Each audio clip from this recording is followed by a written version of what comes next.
नमस्कार। हमारे सभी दर्शक, सब्सक्राइबर्स और जो विदेशों में हैं सबकी अधिकांश लोगों की डिमांड पर, उनके आग्रह पर कन्या लग्न और कुंभ राशि पर हम विस्तार से चर्चा करेंगे। इनकी महादशाओं का, नक्षत्रों का और वर्तमान गोचर स्थिति क्या चल रही है, सीक्वेंस क्रम से हम बात करेंगे। पहले हम ये समझ लें कि ये कुंभ राशि जो है किस किस नक्षत्र से जुड़ करके बनी है। धनिष्ठा नक्षत्र 2 चरण बाद के, तीसरा और चौथा चरण, और उसके बाद शतभिषा 4 चरण और पूर्व भाद्रपद नक्षत्र के 3 चरण अगर ये मिल जाते हैं तो कुंभ राशि बनती है। तो कन्या लग्न में कुंभ राशि होने से क्या साइड इफेक्ट होते हैं, क्या प्लस पॉइंट है और कौन कौन सी दशा कब कब किस किस वर्ष में आती है और क्या शुभ फल देती है और क्या नुकसान करती है, उस पर चर्चा करेंगे। अभी फिलहाल हम बात कर लें कि कुंभ राशि पर इस समय शनि मूल त्रिकोण राशि में सबसे मजबूत होकर चल रहा है और 13 तारीख के बाद सूर्य इससे अलग हो जाएगा तो राहत मिलेगी तो जरूर कुंभ राशि को। कन्या राशि के, कन्या लग्न के लिए भी शुभ होगा। लेकिन अब हम बात ये करें कि आपका राहु और केतु क्या कर रहा है। राहु कन्या लग्न पर और मीन राशि, ये दोनों राशियों को कवर किए हुए हैं। मीन पर राहु, कन्या पर केतु। अब ये कुंभ राशि के 8वें भाव पर है केतु। दूसरे भाव में राहु है, वो धन तो देगा, धन रोकेगा भी नहीं, क्योंकि मीन राशि के खुद धन स्थान में बृहस्पति विचरण कर रहे हैं। भावात भावम के सिद्धांत को देखें लघु पाराशरी के, कि भावात भावम, भाव से भाव, यानी कि मीन राशि से 2nd भाव कौन सा हुआ, मेष, वहां बृहस्पति है और किसका स्वामी, मीन का। ठीक इसी प्रकार कुंभ राशि से दूसरे भाव में राहु है, तो राहु धन देता है, सरप्राइज देता है, अचानक धन देता है। ऐसा काम जो आदमी बोलते हैं ना, कई बार सुना होगा आपने, मैंने तो कभी सोचा भी नहीं था इस बारे में, मुझे तो ये मिल गया। तो ये सरप्राइज देने वाले ग्रह हैं। अब आगे बढ़ते हैं हम। मंगल ग्रह अभी आपकी राशि पर आने वाला है।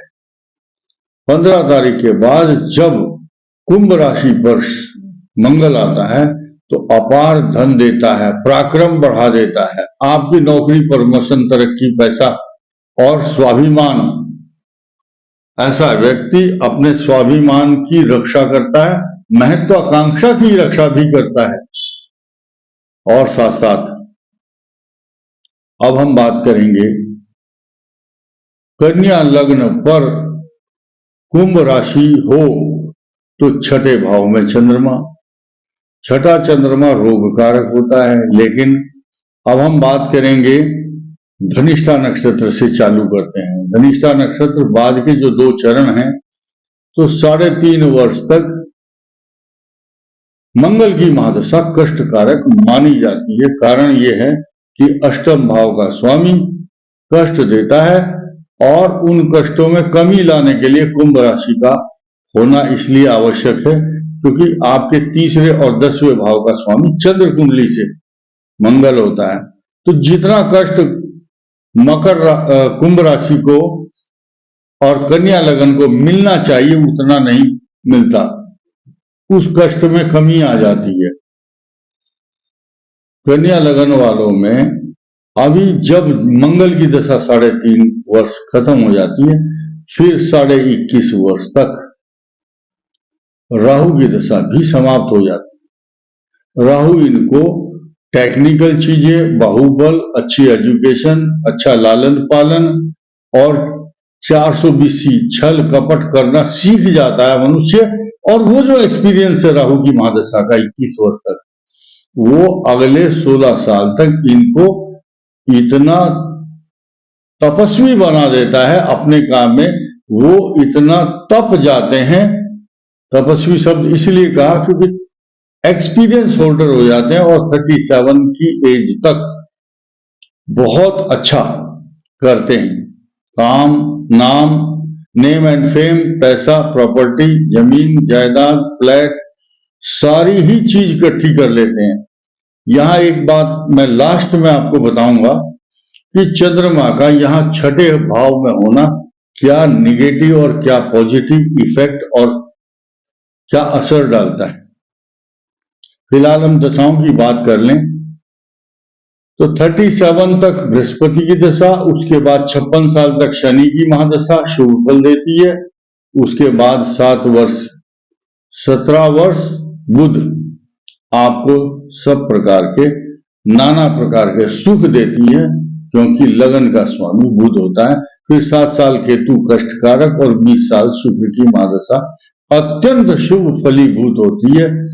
अब हम शतभिषा नक्षत्र की बात कर लेते हैं। 18 वर्ष की राहु की महादशा होती है। अब कितनी आपके भाग्य में आई है भुक्त और भोग्य दशा, उसके बाद युवा अवस्था में जो इस शतभिषा नक्षत्र वाले हैं और कन्या लगन वाले इस समय सुन रहे होंगे, तो उनकी अब युवा अवस्था यंग एज में बृहस्पति की दशा चल रही है, जो आपके लिए वरदान बनी हुई है, क्योंकि आपके चतुर्थ और सप्तम भाव का स्वामी बृहस्पति की दशा है। निर्भर करता कितने रेशो में आपको धन दे रहा है। रेशो कैसे तलाश करेंगे आप? गुरु कहां बैठा है, किसकी पोजीशन है, कितने डिग्री का है, ये आपकी कुंडली बताएगी। अब आप आइए शनि की महादशा में। आपका इतना सुंदर आकर्षक शरीर और अच्छी वाणी, भारी वाणी, आप गरिमापूर्ण जीवन जीते हैं, अपनी महत्वाकांक्षा और अपने स्वाभिमान की रक्षा करते हुए झुकते नहीं हैं। ये कुंभ राशि का स्वभाव है और कन्या लग्न का। बड़े गंभीर मुद्रा में होते हैं, अपने नाम दुनिया में रोशन करते हैं, ऐसा भी ग्रह बताता है। और शनि के बाद बुध की दशा इनकी शुभ रहती है, क्योंकि लगन के स्वामी की दशा है। साथ साथ केतु और उसके बाद शुक्र की दशा भी अच्छा फल प्रदान करने वाली दशाएं रहती हैं।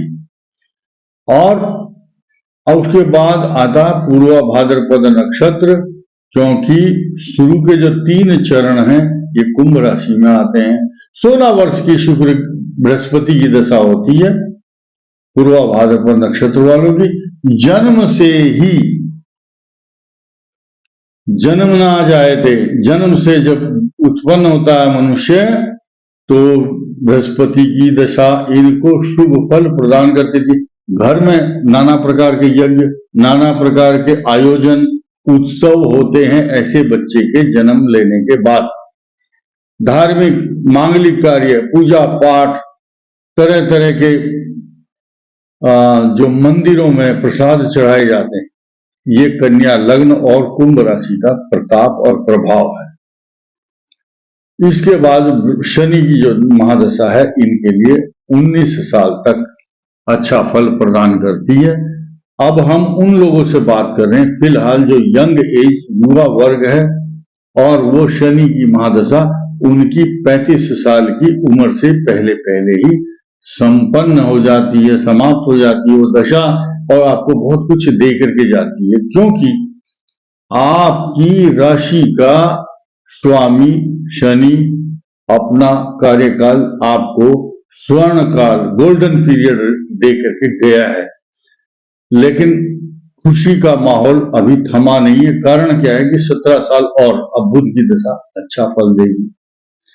उसके बाद 7 साल केतु और शुक्र की दशा भी 20 साल तक आपको गोल्डन पीरियड के रूप में अपना कार्यकाल सुपुर्द कर देती है, अच्छा फल देती है, क्योंकि कन्या लगन के नवम भाव और तीसरा सेकंड स्थान शुक्र कारक है। कुंभ राशि के लिए चतुर्थ भाव और भाग्य स्थान दोनों कारक। तो कितना अच्छा कॉम्बिनेशन ज्योतिष शास्त्र में बनाया गया है। सब लग्नों का अलग अलग प्रभाव और स्वभाव होता है। हर लग्न, हर ग्रह लग्न और राशि के कॉम्बिनेशन के साथ बिहेवियर करता है। आपके साथ कौन सी दशा क्या बिहेवियर करेगी, this is depend upon the situation of planet in your horoscope. What is the situation, किस स्थान में है, किस डिग्री में है, अस्त है या मार्गी है या वक्री है, किस ग्रह की उस पर दृष्टि है, मित्र दृष्टि है या शत्रु दृष्टि है, ये सब पूरा अध्ययन करने के बाद पता चलता है। तो अब मैंने आपसे एक बात कही थी कि चंद्रमा छठे भाव में होता है। तो छठे भाव में शुक्ल पक्षे निशाजात, शुक्ल पक्ष में अगर आपका जन्म हुआ है, अपनी कुंडली देखिए, और रात्रि में आप पैदा हुए हैं, रात्रि के समय सूर्य अस्त के बाद और सूर्य उदय से पहले, तो आप दीर्घायु होंगे, यशस्वी होंगे। छोटे मोटे रोग, नाक के रोग, कफ एवं कोल्ड, डस्ट से एलर्जी या अस्थमेटिक एलर्जिक प्रॉब्लम, ये तो रहती है छठा चंद्रमा, लेकिन आयु के लिए ठीक होता है। लेकिन अब इसके जस्ट अपोजिट आ गया, कृष्ण पक्षे दिवाजात, कृष्ण पक्ष में दिन में आपका जन्म है, तो चंद्रमा माता के समान रक्षा करता है। अब यहां क्या है, क्षीण चंद्रमा, शुक्ल पक्ष की पंचमी से कृष्ण पक्ष की पंचमी तक चंद्रमा का प्रभाव अलग रहेगा। कृष्ण पक्ष की पंचमी से शुक्ल पक्ष की पंचमी तक चंद्रमा का क्षीण होने का एक जो दोष लगा हुआ है, चंद्रमा शापित है, इनको शाप दिया हुआ है कि तुम 15 दिन चमकोगे, 15 दिन नहीं चमकोगे। क्षय रोग, क्षय मैंने जो है एक सुना होगा आपने, ट्यूबरक्लोसिस एक रोग होता है, तो उसको राजयक्षमा बोलते हैं हिंदी में। ठीक इसी प्रकार का चंद्रमा को एक रोग है, उसको बोलते हैं राजयक्षमा। तो ये 15 दिन घटना, 15 दिन बढ़ना। अब जब जब चंद्रमा घटेगा, आपका मन उस हिसाब से सुंदर होगा या मलिन होगा। चंद्रमा की कांति के समान सुख और दुख और लाभ हानि, जय और पराजय प्राप्त करता है आदमी। ये सूत्र बताना ठीक नहीं है, कुछ लोग भय में भी फंस जाएंगे, लेकिन डरना नहीं है। शुक्ल पक्ष में अगर रात्रि में जन्म है और कृष्ण पक्ष में दिन में जन्म है तो अच्छा ही मानिए, क्योंकि आप अब तक अच्छा ही मानते रहे, भविष्य में भी मानिए। मोती रत्न धारण करना या चंद्रमा का एक मंत्र पढ़ना, ओम चंद्रमसे नमः, शास्त्र के अनुसार मंत्र पढ़िए। कुछ लोग मैं देखता हूं, यूट्यूब हो चाहे टीवी हो, संस्कृत का ज्ञान जरूरी नहीं है कि उनको होगा ही, तो संस्कृत और व्याकरण की दृष्टि से जो रूप चलते हैं, राम के बालक के रूप या रमा के अकारांत उकारांत, तो वहां दृष्टि उस जगह त्रुटि करते हैं। ओम चंद्रमाय नमः ये नहीं होता, ये गलत है, ये अनुचित है। सही क्या है, ओम चंद्रमसे नमः, ये शुद्ध रूप से उच्चारण कीजिए, मोती धारण कीजिए, आपके लिए जीवन में सुख प्राप्त होगा। आपकी रक्षा करने वाले भगवान शिव आपके ऊपर क्यों कृपा करेंगे। देखिए, चंद्रमा जो है भगवान शिव के मस्तक पर धारण किया जाता है। चंद्रमा की पूजा करने से आशुतोष, आशु का मतलब शीघ्र, तोष मैंने प्रसन्न होना, भगवान आशुतोष शीघ्र प्रसन्न हो जाते हैं। इस वीडियो में इतना ही, धन्यवाद।